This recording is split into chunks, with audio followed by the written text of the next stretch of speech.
Hi there and welcome to this really special chipping drill I'm going to show you, which will help you pick the right shot when you're at the golf course. It's going to give you more imagination, it's going to give you more skill, it's going to give you more feel. So what you do is you get, let's say you chip with 3 clubs. So for today's purpose I'm going to use a 60, a gap wedge and an 8-iron. We drop 3 balls like this in the fringe. Oops, that wasn't so clever. There you go, so that's 3. So no matter where they lie, you've got to chip them. You do 1 chip with each club. So we'll hit the 60 first and we'll go for the flag. Now, I know if we were playing, we would just putt this, but this is about teaching you a bit of feel and some chipping skill and things like that. So let's have a go. So this is the 60.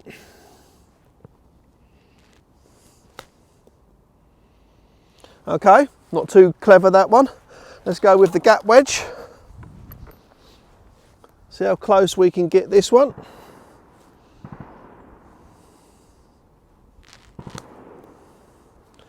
Okay, that was a bit better. So straight away that would tell me that from perhaps this position, the gap wedge will be better than the lob wedge. And then the last one is the 8-iron. Let's have a go with this. See if we can get it any closer. Okay, so therefore I went for that one. So what that shows is that from this position I've learned that probably the best club if I was in a game is the gap wedge. Then what you do is this, you grab them again, and this time, as opposed to dropping them in the fringe, we're going to drop them a little bit further back. So let's put them, there you go, a good sort of 3 or 4 yards back. 1, 2, 3. And again, same thing, you've got to go with the same 3 clubs. So what you are going to find when you do this drill is that you're going to find you're going to hit the wrong club from the wrong position, just like there the lob wedge really wasn't that strong a choice. From here we've got to play them as they lie. So I've got mud on the ball, I've got really bare lies. We've got to try to work out how to get it close to that hole. So let's have a go with the lob wedge first. Okay, let's see what happens. So lob wedge, not too bad. So perhaps this might be the right one for the lob wedge. Then we go gap wedge again. I've actually got the right one. Okay, so move the leaf. Cool, we've got worm casts everywhere on this one. Let's have a go. So this has got a whole lot of worm casts behind it. We're in a slight hole, it's a bare lie. So the shot I would normally try to hit from here, I can't do because the lie says I'm not able to hit that shot. So now I've got to change what I would normally do from here. Let's see how close we can get this. Not bad, considering the lie will take that one. So again, that gives me 2 great options if I was in a game. If this was your last hole and you had to up and down it to win, I've already got a couple of options. Now the 8-iron. And again, normally you think, okay, well this would not be any good for an 8-iron, but let's see what happens.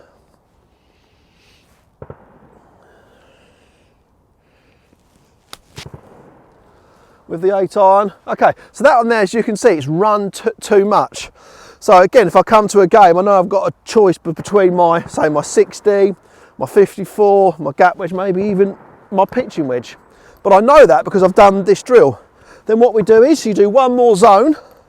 So we go out, this time we go quite a bit further back. So we're now, okay, we're now back here. Okay, 1, 2, these are horrendous lies. Okay, so now we're short-sided ourselves, we've got a hump in the way, we've got no grass under the ball. Let's have a go with the lob wedge. And again, it doesn't matter if you fluff a chip. This isn't about hitting every chip well the whole time. It's about you learning a bit of feel, developing imagination. So when you come to this position, you go, okay, right, whilst I practice, I realise that this club worked quite well from here. As opposed to what too many of you do is grab the same club each time. So let's have a look. Okay, we're not sure what we can do here.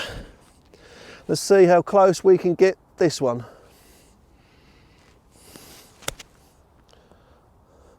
Okay, that was with the lob wedge, not too bad. Take that in again. Okay, let's go with the gap wedge now. See if we can do any better with this. But as you can see, all the chips have been half decent. Nothing's miles away. That's not to say that won't happen. That's tempting fate, isn't it? Okay, so this one here.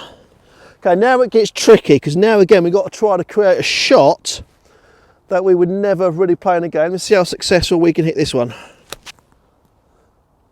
Okay, look at that. So there's me saying I'd never play it in a game. I've chipped it closer. So the reason why I'm able to hit that shot is because I've practiced this drill loads and loads of times. I've opened my eyes up to what is possible. That's the whole idea of chipping. The question is, what is possible from this lie with whatever clubs you've got? Now an 8-iron, again an 8-iron, we've got to bump it into the bank somehow. So banks are quite useful. You can slow the ball down. So if I chip this anywhere on top of the bank or down the other side, we know it's gone. I can chip it into the bank, hopefully use it to slow it down a bit and then get it to roll over the other side. So let's have a go with the 8-iron. So there we go, so that chipped it over quite nicely.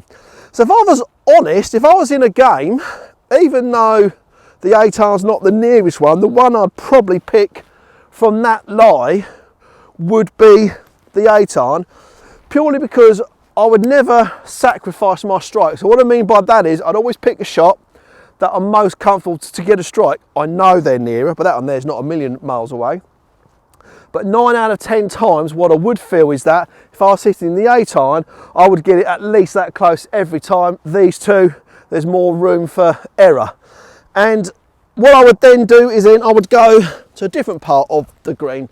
So I'd go maybe up the top there and put them in the fringe, hit the 3 shots, then go over the back and hit 3 shots, then go further.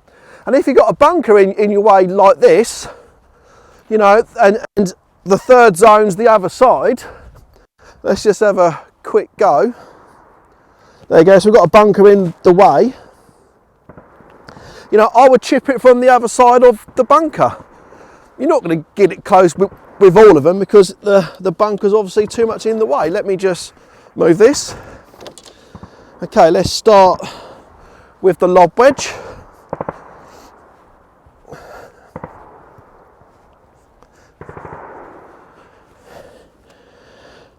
Okay, so what can we do here? So, the lie's not too bad. If we get a good enough strike, we should be able to get this one half decent. Okay, not bad. It's got a bit of a bigger bounce what I was expecting. Played it quite nicely though.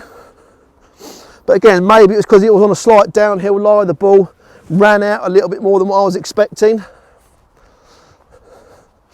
But again, this is about teaching you skill, imagination, feel. Gap wedge, totally the wrong club. So again, what we can do, we can try to use the grass, the other side of the bunker, to slow this ball down a bit. Let's have a go. Okay, slowed it down, not quite enough.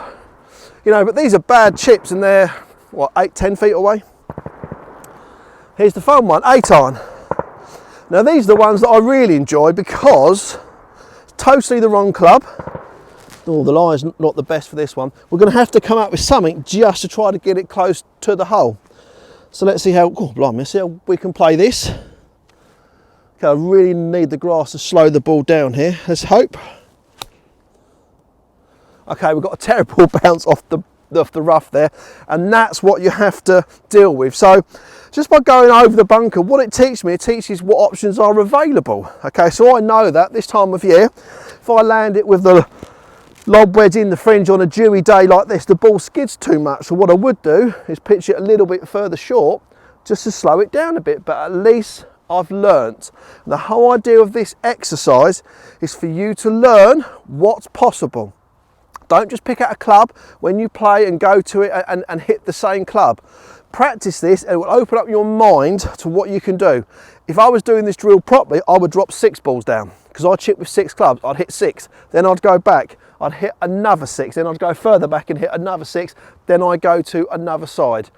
This drill will dramatically improve your feel, your imagination, your skill, and hopefully your results when you then go out on the golf course, because the better shot choice you pick and make when you play, the more successful you will be.